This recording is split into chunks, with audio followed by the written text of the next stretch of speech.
Every week, it's my goal to share financial information that helps you both in your life and financial vineyard. We hope it takes you from your roots to the journey of your vines and the influences in the air that helped craft your delicious life. Like wine, life and finances have different palates that should be celebrated and not judged. Welcome to this edition of Wine and Dime with Amy Irvine. We are excited to have back on the show Chris Dell. Chris and I talk about all things related to grief and helping those that are going through grief. And we have a fantastic crossover episode that we want to share with you. So stay tuned for more information that Chris is going to be releasing as you listen to this podcast. We hope you enjoy this show. We hope that as we enter into the end of 2021, that you and your family are able to spend some time to celebrate with each other.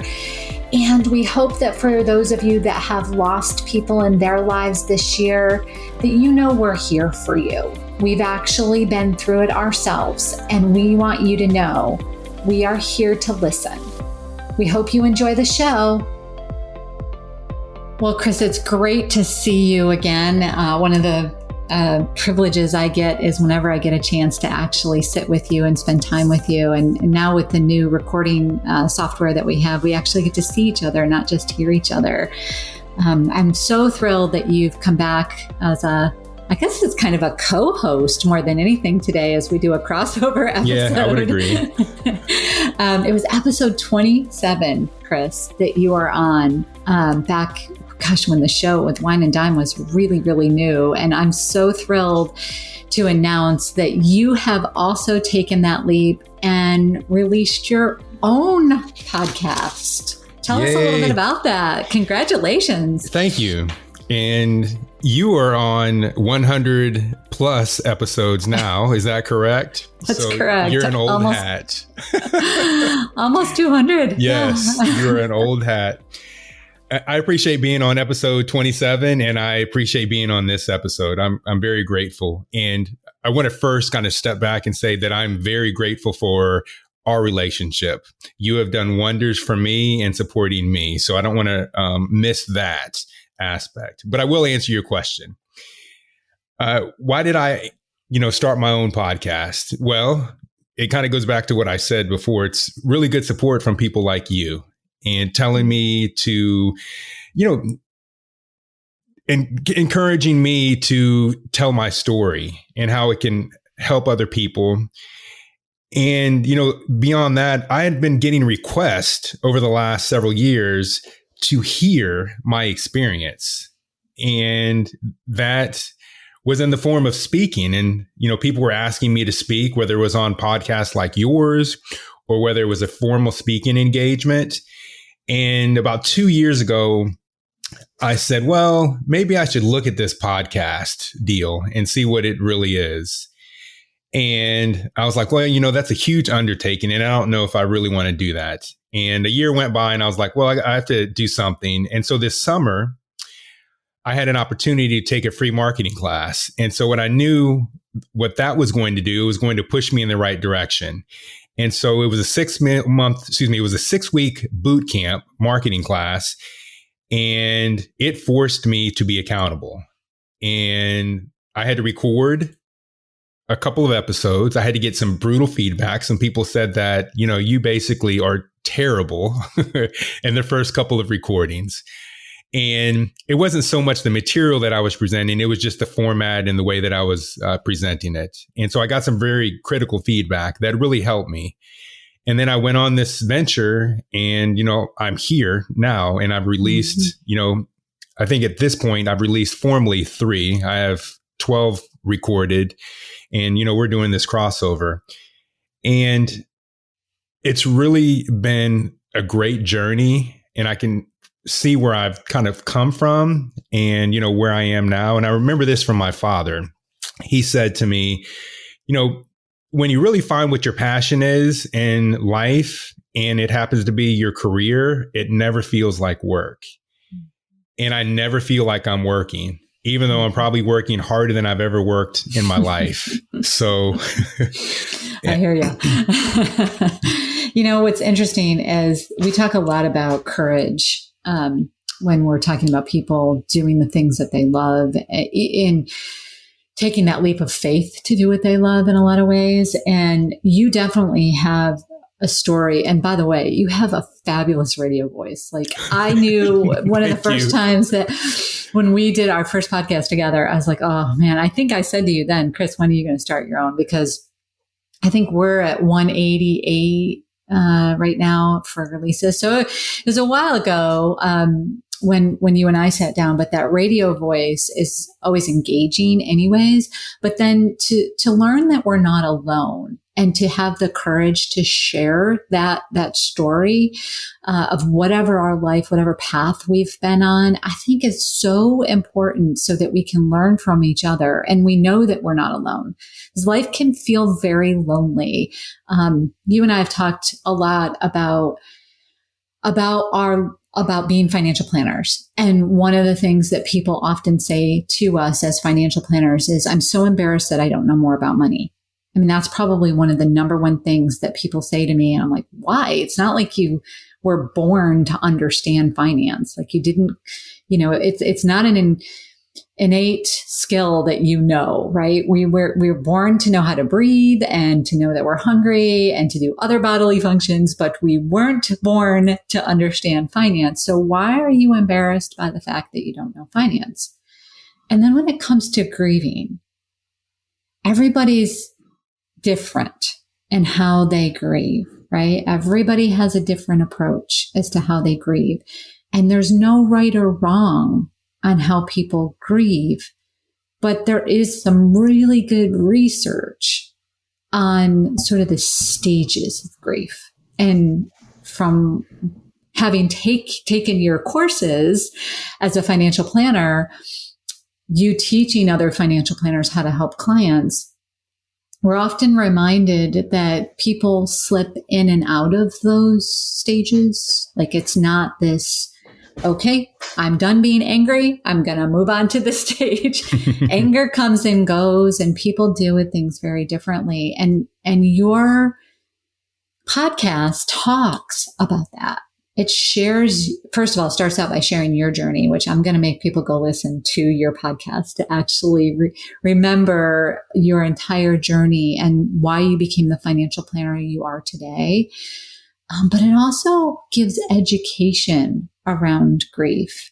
Why did you feel compelled at this time to really put that out there? Why? I know you said you took this class, but there's other probably driving forces. Yeah, that's a good question. The other driving force is, to be very specific. So in probably the last 6 to 8 months, I've had a lot of my close guy friends that have had some serious issues in regards to whether it was a death in the family or there was something that they were dealing with. And I know that people at this juncture in my life look at me, and if there's something that I'm dealing with and I'm willing to share it and I'm willing to normalize it, then other people are willing to do the same. And it's okay to, go see a therapist as a man. It is okay to go to the doctor as a man. It is okay to cry as a man. It is okay to share your feelings with your kids as a man. It is okay to display emotion to your kids as a man. And so that is really what pushed me over the edge, as people were coming to me more often. And I could see that there were people that were coming to me that I didn't even know, that were friends of friends. I recall a friend, a single mother. She was a friend of a friend. Her son was having some severe issues in school. And they were so severe, talking about possible suicidal thoughts. She called me and I walked her through some of the things that I went through. And then I gave her a release valve in regards to speaking to a therapist. And I said, I see a therapist on a regular basis. And I would categorize, when I started seeing my therapist, I was in a struggle phase. And now I'm in a flow phase. And so it ebbs and flows. And I just know in my life that I need that release valve, because I am generally the person that is first to the finish line in regards to the minutia in life. And then other people kind of fall in line after me. And so I'm able to provide that guidance as kind of an example. So it's a really good question. Yeah, it's always, I think from my perspective, again, as a financial planner, one of the reasons why people often come to us is because they're looking for that third party advice, right? But as you know, this past year, things in my life changed, right? So I wasn't just the person that would be a third party. I was in the middle of a very significant caregiving adventure, I guess you want to say, or journey. Right. My husband definitely was the person that was providing the care to his mother, and it certainly changed our lives because we were making every attempt we possibly could to keep her in her own home and to not have her go in facility care in any way, shape, or form. But it definitely provided some insight and some experience that I could in the past only theoretically look at and theoretically help clients plan for. Now I've been through it, right? We lost my mother-in-law earlier this year, about a month and a half ago. And we went from this full onset of caregiving, knowing that she was ending, like she was at the end of her journey in life. We knew that. So we knew it in our head, we knew it in our hearts, but you don't actually feel it until the moment they've taken their last breath. Then the emotion starts to kick in of, okay, she's actually gone. And how do we then adjust our lives to be what became the new normal and now isn't normal? It's foreign again. So there's like these waves of different kinds of adjustments. And to me, that's the grief of it. Like there's major, major changes that happened in our life. And that was each section, like her diagnosis, we had to deal with the grief of her diagnosis initially. And then we had to deal with seeing her just basically, become sicker and sicker and sicker. And then she was gone and we had to deal with that. And as I listened to your timely podcast releases, it really helped me. It helped me personally, like think through, okay, there's been a lot of things that we've had to just deal with. We've had to just make decisions and we've had to just deal with these things. And now the body is saying, okay, the urgency of life has just changed.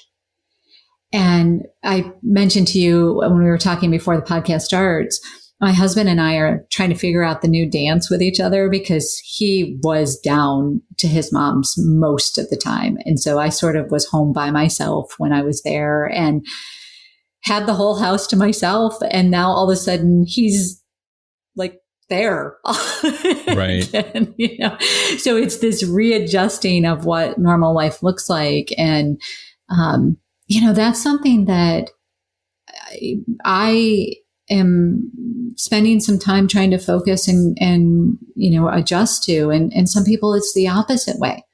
Some people, it's they're there. And then all of a sudden they're not. And that loneliness that comes with that is a true emotion. It's a true adjustment.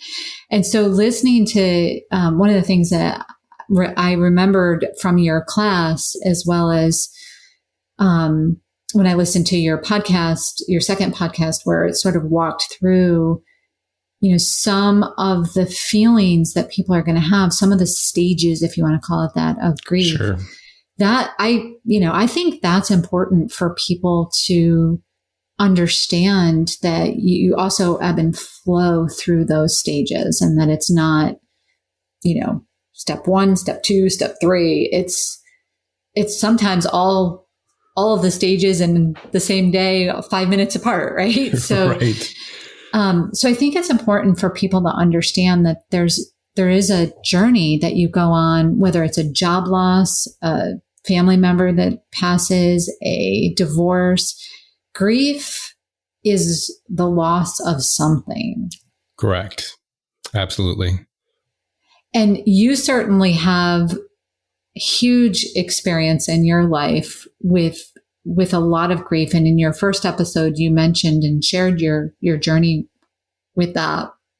But I think that makes you not just somebody who can empathize or sympathize. It makes you somebody who can actually empathize when somebody's going through that in their stage of life. And you've been a huge resource to me over the last 6 months, as we've known, what was coming down the road. So we appreciate that. Yeah, that's what I'm here for. That's my gift to bestow. It's a lovely gift. And this podcast that you're releasing too is a lovely gift, because it's something that you may not be going through it now, but you may know a friend that's going through it, and you can help them by learning about some of these topics. So you mentioned that you have 3 out. Correct. And you have 12 recorded. Correct. Give us a preview of what some of these are. So another one, and I think I'd mentioned this in kind of the opening, was about my experience with child loss. That's going to be a big one. And that was probably one of the hardest ones for me to do. And that's going to be a preview. And I'd say that's kind of taboo. People don't talk about, that if it happens, you kind of brush it under the rug. That's going to be a big one that I'm talking about. Another one's going to be about my brother. My brother and I are going to be podcasting together. That will be very interesting, because my brother and I were enemies for the better part of almost 40 years. And now we're on the other side of that, where we're just about best friends. And I think a lot of families, can appreciate, some of that dynamic. And sandwich generation, you talk about, I wasn't the sandwich generation when I was taking care of my folks because I didn't have children at the time. However, I was doing everything for my parents. And I have friends that are going through that. They have parents that are living at home with them, and they have young kids. And, it's a lot of just my experience, kind of going forward and going backward, and, things that I have done, with and for some of my clients. To talk about, try not to be taken advantage of during the holiday season, some things to look out for, some powerful protocols after a loved one has passed away, what you should do or what you should look for, some of the documents specifically that you should be looking for, and then some of the professionals that you should be, engaging as well. Mm-hmm. And, who you should be really relying on. And then some tips. One of, it's interesting. My experience continues to go on, and I feel like it's full fold. I learn so much so quickly now. I had an experience with a buddy recently whose father passed away. And I mentioned this buddy, how he was extremely helpful to me. And, when my parents passed away, he took a trip, he took a week off work, and he flew, and he, came to be with me. And I felt forever indebted to this, buddy of mine. His name is Mike.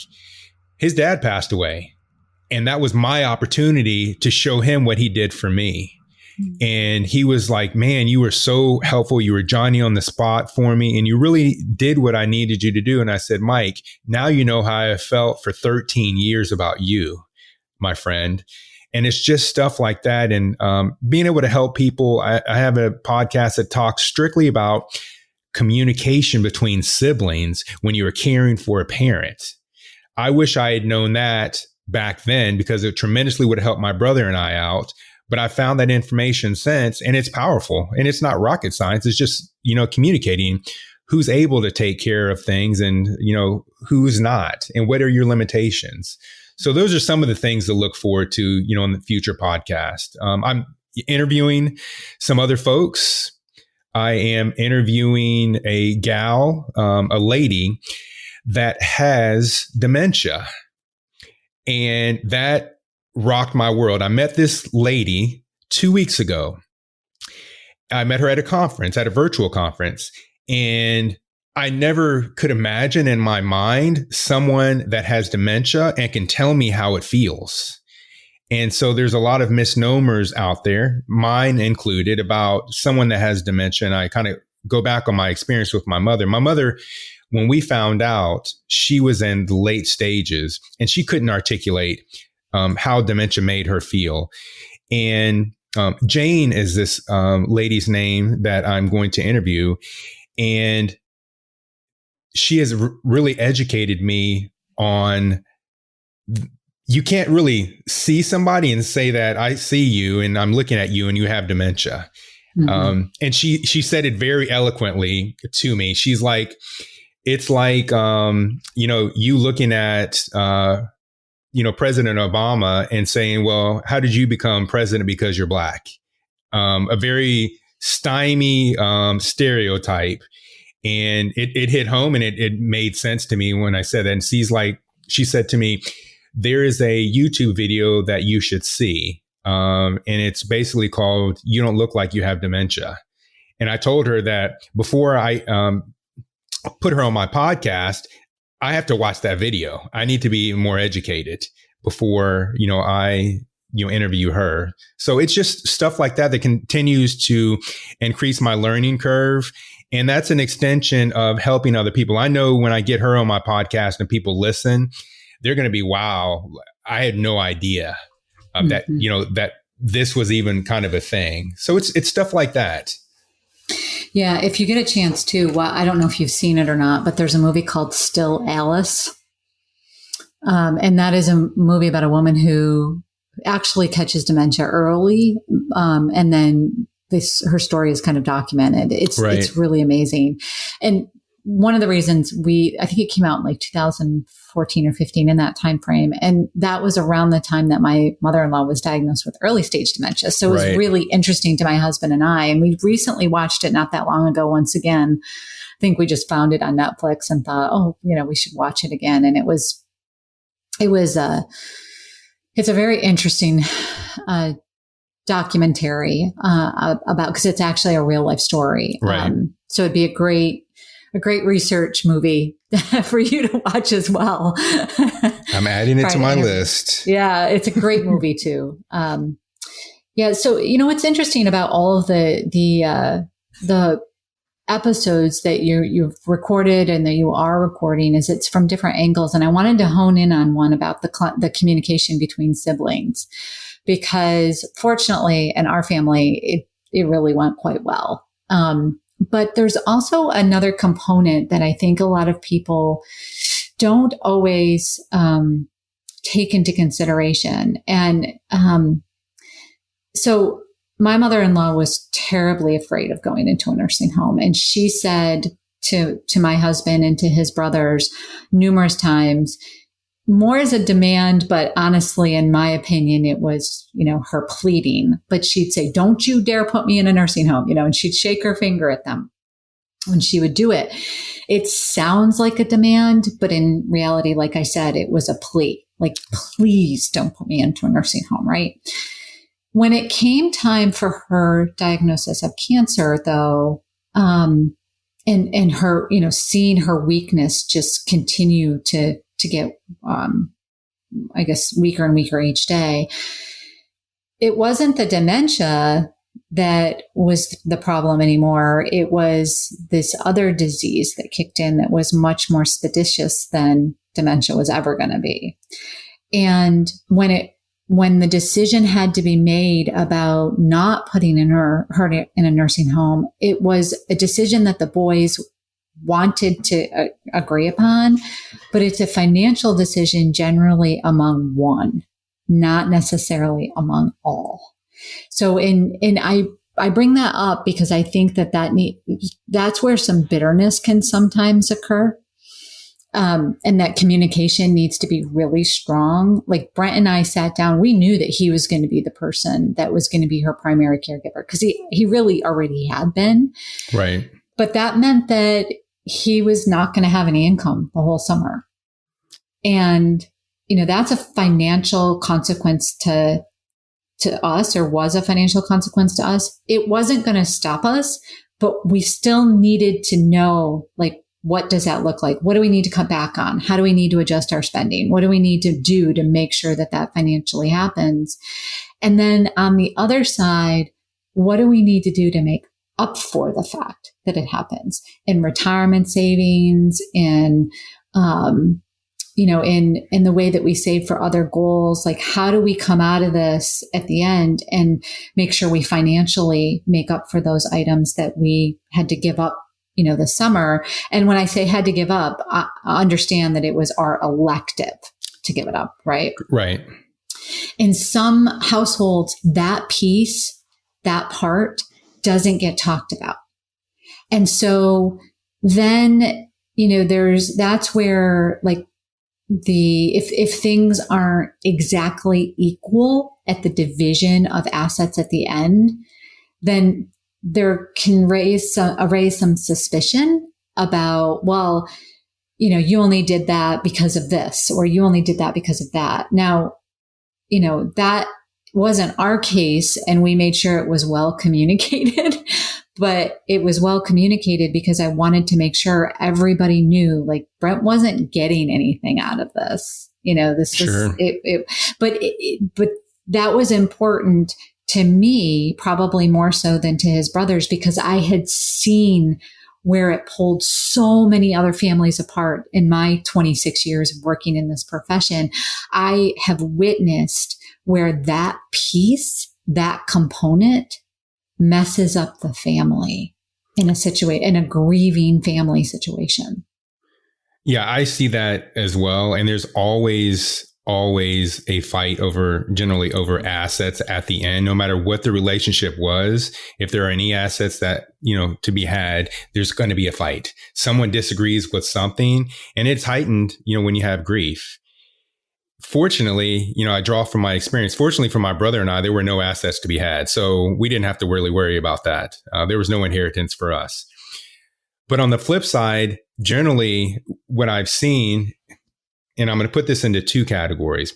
Say you have great communication up front, with your siblings, and the communication does comprise of what you are able to do financially for the parent as they're, dwindling down and their health is going downhill. So you have, and again, I'll just use myself and my brother. So you have Chris and Mike, and let's just say Chris is able to do things financially for mom and dad. Mike is not. Well, then in the communication, you guys determine what is equitable. If Mike can't financially help, well, maybe Mike is the point person for all of the doctors. Maybe Mike is the person coordinating everything. So you have that communication up front, knowing that there's going to be some inequities, but you try to solve those inequities up front. And I'm going through a situation right now with some friends where there is some inequity. Mom is declining in health, and one of the siblings isn't as involved.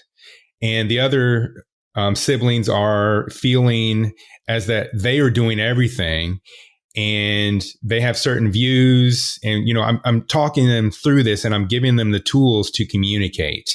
And then at the end of the day, if you're in a situation where the siblings aren't all on the same page, my advice is you as the individual do as much as you can with your boundaries in place, so you aren't in a situation after the passing of that loved one or whatever the transition is where you don't feel guilty. Mm-hmm.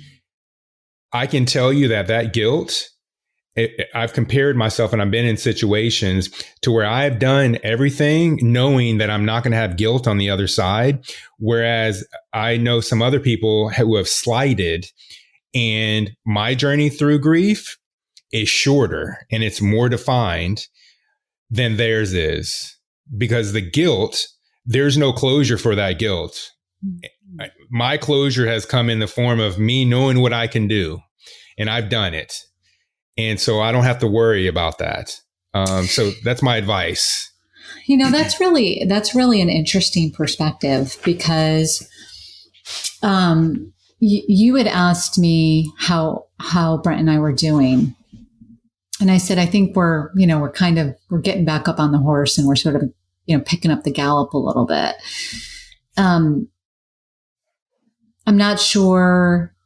My pace might not be as fast as his pace. I'm not sure. I can't honestly put my finger on that. But both of us know that we did we really can look ourselves in the mirror and say we have absolutely no guilt whatsoever for the decisions that were made, for her care, for her well-being, for, responding to her requests and her pleas. And perhaps that has helped us move through that phase a little quicker, because we miss her. There's no question. But we also know that the end of her life was not quality. It was pain. And so, but she was home. And that piece, anytime that we think about her, that's the piece but she was home.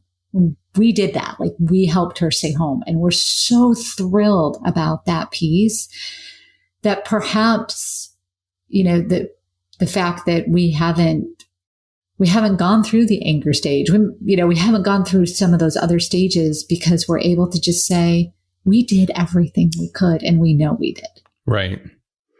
I like to make it, for some folks that are listening, to make it a little bit simplistic. And as you know, I like to talk about my kids. So imagine my 8-year-old running 100 yards by himself. And let's say that he gets to, from point A to point B in 20 seconds. Well, imagine he is having his younger brother on his shoulders, and his younger brother's is the form of that kind of ambiguous grief where you have the guilt. And now it takes him 40 seconds to get to, from point A to point B. And that's how I liken it to having this other stuff clouding your grief and dragging it along, especially with guilt. And so that's how I would best describe that. So, Chris, not to get too far into this, but now I'm just so curious when it comes to it. So what if somebody does have guilt? What are some of the things that they can do to try to overcome that? Well, I would say I'm always an advocate of seeking therapy. And if someone had some extreme guilt or guilt of any kind, I would advocate, talking to someone about that, to kind of work through that. Because there's reasons why the individual may not have done things for, just take my situation. If there were things that I supposedly didn't do for my parents, which is not the case, but finding out why you didn't want to do some of those things. Maybe you had a bad relationship with your parents, and maybe that affected your ability to want to do things. And so seeing a therapist can help you through some of those thought processes. I'm not the right person to walk through those because I'm not a therapist, but that's why I would, check in with a client in particular and say, are you seeing a therapist? Tons of great resources. And I would imagine that in some cases, even prior to losing a job or losing a loved one or, getting a divorce, that sort of stuff, that, there's usually some things leading. I mean, there's certainly situations where it's more immediate and you don't have a chance to digest what might be coming, but leading up to that event, if there's time, seeking a therapist can kind of help give you guidance from that perspective as well. I would agree 100%. Yeah. Yep. Yeah. In my financial transitionist training, my formal training, there are generally 4 stages of transition: anticipation, ending, passage, and new normal. And so in some of those situations that you described, you're anticipating an event. Where there's a catastrophic event, there may not be any anticipation. You might just go right to ending. So you, as kind of a financial planner, a financial advisor, kind of understanding some of those things, and that's going to be in a future episode as well. But understanding some of those things can really help you with your client navigating some of those dynamics. And you'll notice on my podcast, I talk a lot about experience, and I talk a lot about, tools and things to help. And then I sprinkle in the financial aspect because it's relevant. But in my travels, the experiential piece is a lot more time consuming than the financial piece. A lot more. And the financial piece for you and I is very easy because we've done it for so long. And we can see, a situation, and then we can produce, an outcome or a result based on our experience and our professional training. And I call that the technical aspect. The emotional aspect is a whole different can of worms, and you can't put your finger on it and say, well, this is the right course of action for, this piece of the pie. It's not a box you can check. Right. It's not, okay, form done, check. Correct. It's something that keeps reoccurring, keeps coming back up, keeps surfacing itself. And I know over the years, one of the things that I've seen, often we tell people don't make any major decisions for the first year. There's certain things you have to take care of. There's certain forms you have to file. There's certain documents you need to take care of. But there's major decisions, unless there's a financial implication, generally 6 months to a year, because you're usually making an emotional decision, not a financial decision when you're acting that quick. But in some cases, what I have seen is that, especially if it's an inheritance issue or, something along those lines, I don't even know what to do with this money. I've never had this, so I don't know what to do with it now that I have it. And there's a guilt that can come along with that, inheritance guilt that can come along with that as well. And that's some of those emotions need to be addressed with some of our clients as well, or people that are afraid of it. We've had clients, both you and I, that have never been it's not that they've been uninvolved, but they really haven't been the primary person involved with all the finances. So now all of a sudden that just falls onto them, and they're like, I'm dealing with all these feelings. I can't get my mind around anything other than the fact that I'm just telling myself to get up and get out of bed every morning. That's where the line gets a little scary, and where I think we can help with the financial decisions. How do we automate things? How do we make sure your mortgage gets paid? How do we make sure your bills get paid? That sort of stuff, so that you're not putting yourself in a worse financial situation. But it's still, that's where it gets scary for people, I think. Yeah, I would agree with you. And through this journey and meeting great people, what it's really defined for my financial practice, I have very solid systems in place, and I have 2 systems in place to draw a line in the sand. One is to deal with the emotional aspect, system in place. And then one is to deal with the technical aspect. Emotions drive decision making. And so even though I tell you that you need to allocate $1 into your savings account every month because it's going to help you get to your retirement goals quicker, doesn't mean you're going to do that, even though it makes sense. But if I tell you that, and this is the emotional piece of it, if you don't put $1 away every month to get to retirement, you're not going to be able to spend time with your grandkids.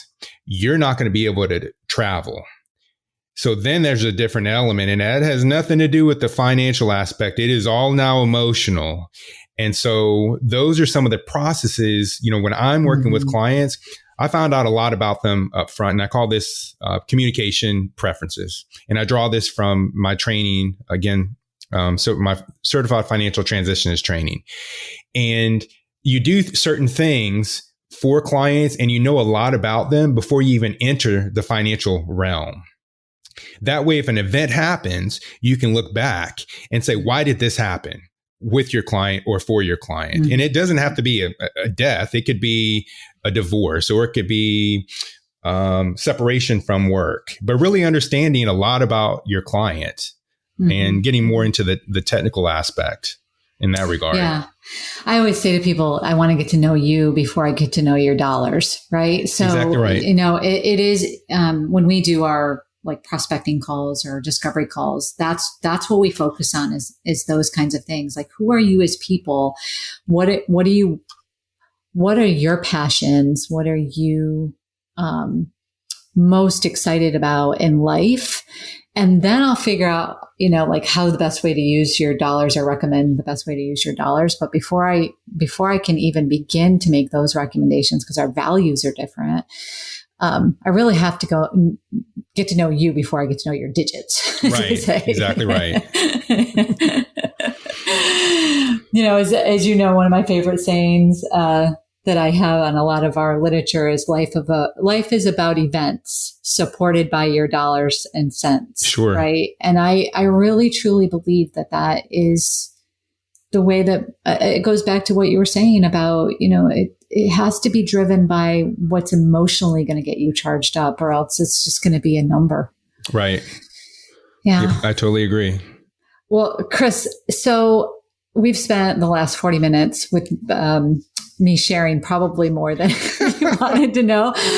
But, thinking about your podcast, are there questions that you're asking some of your guests that you'd love to sort of throw the ball in my court and run it my direction? So I want to know why you initially asked me to be on episode 27. Well, first of all, if I can remember back that far, I think one of the key things when you and I first met, and I thought how unique to start a relationship with a client at one of the most critical times in their life, when they're going through an enormous change in some cases, and they're reaching out to somebody. A special skill has to be had in order to deal with the emotion that somebody is experiencing. And I think we all experience, as financial planners, we all experience emotion when it comes to money. I mean, emotion is what drives decisions, as you said.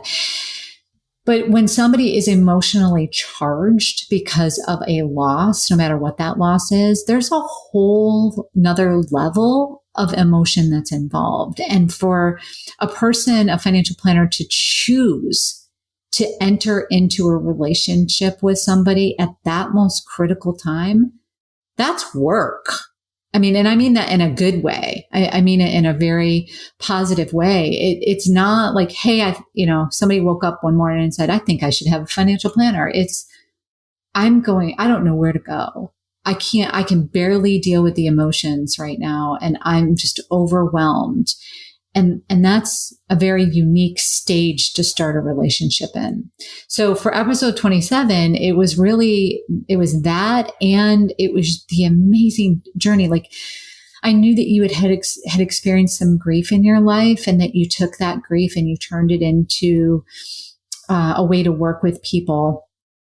But I honestly didn't know all of the experiences that you had until we did the podcast, and you shared everything with us at that point in time. So it was twofold. But once we did that episode, it was like, wow, what a way to turn around a journey in your life in such a positive way to help others. And I love stories like that, where people take things that have happened in their life and they had a choice. They could go down one road, and they could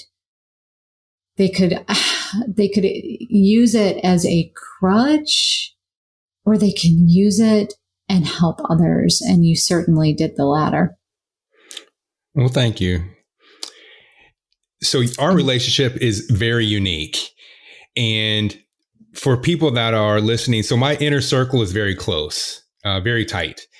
And as I've gotten older, that's been tighter. And, experiences have hardened me over my life. Mm-hmm. And I'm very picky about the people that join that inner circle. So Amy somehow was able to sneak her way into that inner circle. And it was experiences like this. And I'd say that Amy knows a lot more about me than probably a lot of other people do. And it's because I'm very comfortable sharing a lot of those things.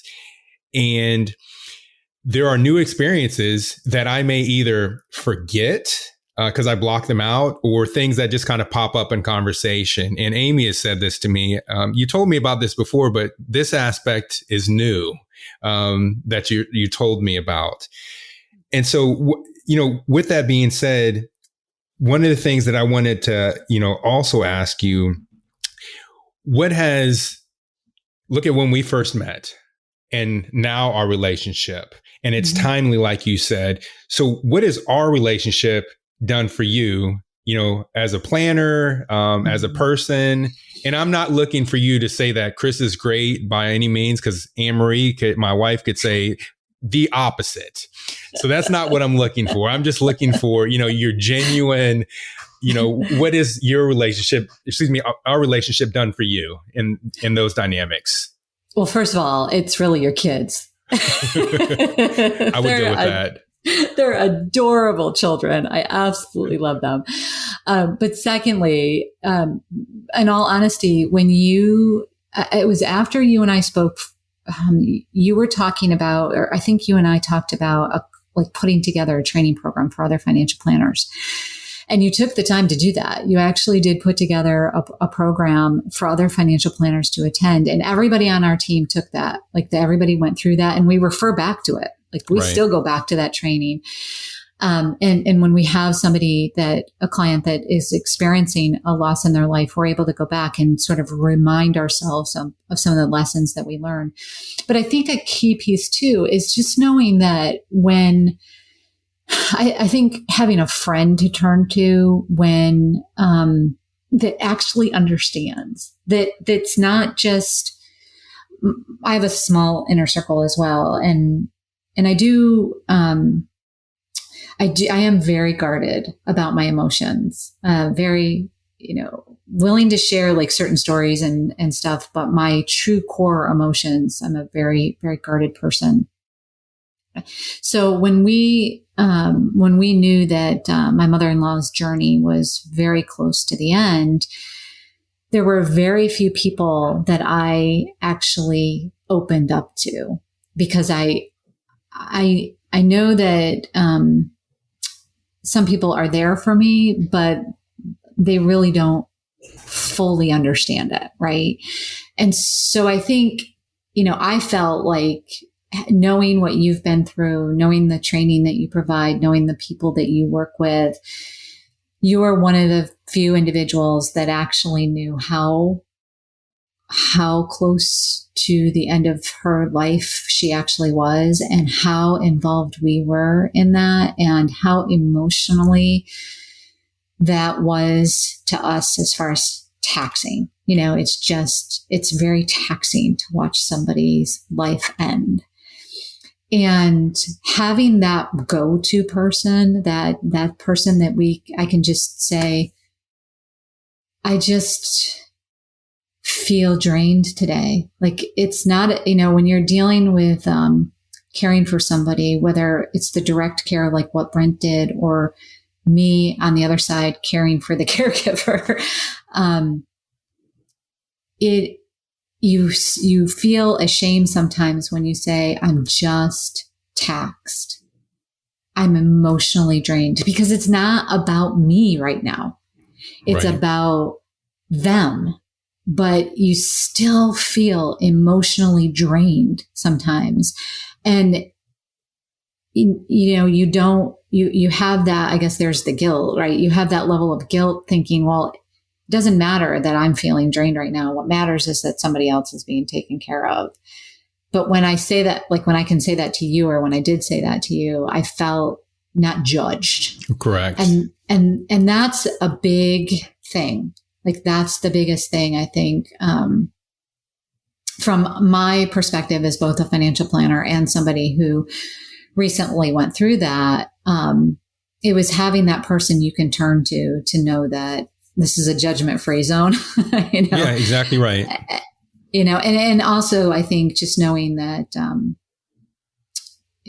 there's that little bit of coaching involved too, to say it's okay to just let the hair down. Like, it doesn't have to be tightly curled every moment. Whether I choose for it to be or not, like it's okay to, just let the hair down for a few minutes and be real. And I think that's probably been the biggest gift and what I've gotten out of listening to your podcast, listening to your classes, just the conversations you and I have had, the resources, all of that has been the biggest thing I've personally gotten out of our relationship.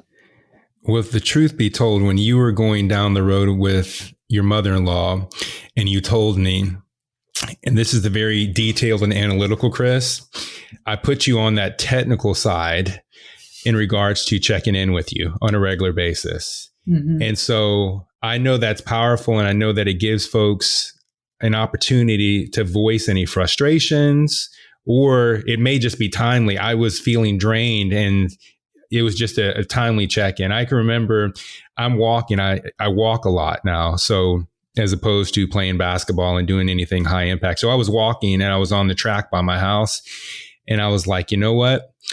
I need to check in with Amy. And so I'm on the track. And I don't think you had any idea, but I'm sitting there, text messaging you and checking in with you while, I'm on the track. But I know that is important for you or anyone else that is going through that. And that's easy for me. That's the part that does not feel like work. Mm-hmm. Mm-hmm. And it's an opportunity for the other individual to let off some steam, or like you said, let your hair down, not being judged. Because I was afforded the same opportunity and not being judged. So, I would feel guilty if I didn't extend or pay it forward, to other folks. Yeah. I think that's the side that, I think a text message or an email or, anything like that is always timely. And when somebody's going through that sort of thing, just knowing that you're not alone. Like somebody actually is thinking about you or knows what you're going through. And if you really, truly need it, like if you just need 5 minutes of this is how I feel, like that they're there for you. I just find that that's, even if you don't take them up on it, like that's just incredibly rewarding from a standpoint of knowing that those deep relationships are there. And I don't know, one of the things I think you and I do well as planners, not to pat ourselves on the back, but I do think we go pretty deep with our clients, and we really want to make sure that we understand what's emotionally bothering them or keeping them up at night.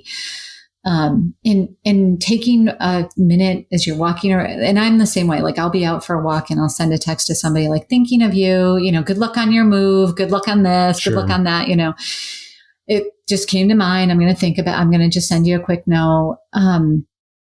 I think that genuineness of that you are thinking of me, that you care enough to think of me is really heartfelt. And I think in today's really fast paced, crazy world, those few moments, just are very meaningful in nature. Well, Chris, as always, it's such a pleasure spending time with you and talking with you. So tell us what's coming up next for you. I'm doing a lot more speaking outside of the podcast. That's kind of what's coming up, so to speak, on the horizon. I'm doing some speaking actually next week for an estate planning council group in the Tampa Bay area. Hey, wait a minute. How close are you going to be? Well, I'm gonna be Zooming it. Oh, yes. I'm gonna be Zooming it. So that's what's really on tap. And through this experience and at this point in my life, some things I just kind of let them come and flow. I don't try to be so pragmatic and just say I'm going to do this or I'm going to do that, even though I do have a plan. But I know that plans can change dramatically. Something that you did mention was talking about the course that I have in the online training, and it's called The Advisor's Guide to Grieving Clients, and it's specifically geared towards advisors and other professionals, quite frankly. And what I have done, and I take feedback well, is I revamped the course to make it more aesthetically pleasing and easier to kind of navigate. I had someone professionally go through that beyond what I had done before. And I thought it was, good, but I've had people that have gone through it and said, I think you can improve it this much more. So I took the feedback and I've attempted to improve the course that much more. It's only a 2-hour course. It's very short, but it's a lot of the stuff that's in my mind. And you can, like you had said, that, you and your team refer to it. When you need it on a regular basis. It's an online platform. So I'm very appreciative that you had faith in me and took the course, and, had some of the folks that work inside your firm take the course as well. And again, I'm very appreciative of you, Amy, and our relationship. So thank you. Likewise. So Chris, if people want, I'm just curious, if people want to take the course, do they go out to your website to find it, or where is it available now? Okay. Yeah, they go to my website. And they could actually go to either one of my websites. I try to make it very easy. If you go to my financial planning website, there's a specific area that says advisor training. Okay. And if you go to my consulting practice, lifeaftergriefconsulting.com, there's basically buttons all over the place that say you can look for the course, or you can get more information on the course. Mm-hmm. So, what's the price of the course? The price of the course is $6.99. Yeah, it's worth it. I happen to think so. And my marketing lady told me that I needed to adjust the pricing based on what was there already. And there's some other nuances, specific training here, different trainings there that are now offered as well. So that's more than I was doing before. Yeah, so. I think one of the benefits of taking a course like that, though, is even if you're not a financial planner, it's just about, all the resources that you bring together in one location, and the fact that we don't have to remember everything. We just have to remember where to go get the information. Nor do I. I don't have to remember it all either. It's all someplace. So I'm there with you. Yeah, I think that's what makes it, for us anyways, that's what makes it so highly useful, is that we didn't have to take pages of notes on some of that. We just, we were able to just go back and listen, or use some of the materials that you included as uploads, or that we downloaded from the class. And we will often, as a team, do strategy meetings anyways. And so sometimes when we know that a client is going through that, we'll pull out your notes and kind of walk through how to approach the situation with a client. So we're very thankful that you've helped us become better financial planners as well. Well, it sounds like you've got a busy spring planned. I'm already talking spring, since we're into the winter months coming up, with the podcast and just life in general, with 2 beautiful, adorable children that high energy, are just smart as whips. And, I look forward to hopefully seeing them sometime in person again this year. It's been long enough now that they've probably grown a lot of inches since I last saw them. Yeah, they're big, and we talk about Aunt Amy on a regular basis. So much fun with them. They were a riot. Anytime. I'll sugar them up and send them home whenever you want. Par for the course. That's an aunt's job. Yes. Well, thank you so much. We hope you've enjoyed both of our episodes as we've put this together. And, I guess if you want to find us, Chris, you've mentioned your website. If you want to mention it again right now. Yes, it is Life After Grief, FP, as in financial planning. And then my consulting practice, where we talked about the course, is lifeaftergriefconsulting.com. And you can always find us at Rooted PG, Rooted ROOTED, P is in planning, G is in group.com. And Chris and I really appreciate you listening to our podcasts, and we hope you all enjoyed it. See you on the next episode. And that will about do it for today's episode of Wine and Dime. You can contact Amy through the website, www.rootedpg.com, or amy@rootedpg.com. You can also follow us on Facebook and Instagram at rootedpg for the latest news. And if you have any questions, comments, or topics you would like to hear about, feel free to let us know. And don't forget to rate and subscribe the show wherever you get your podcasts. And again, thank you for listening, and be sure to tune in next time.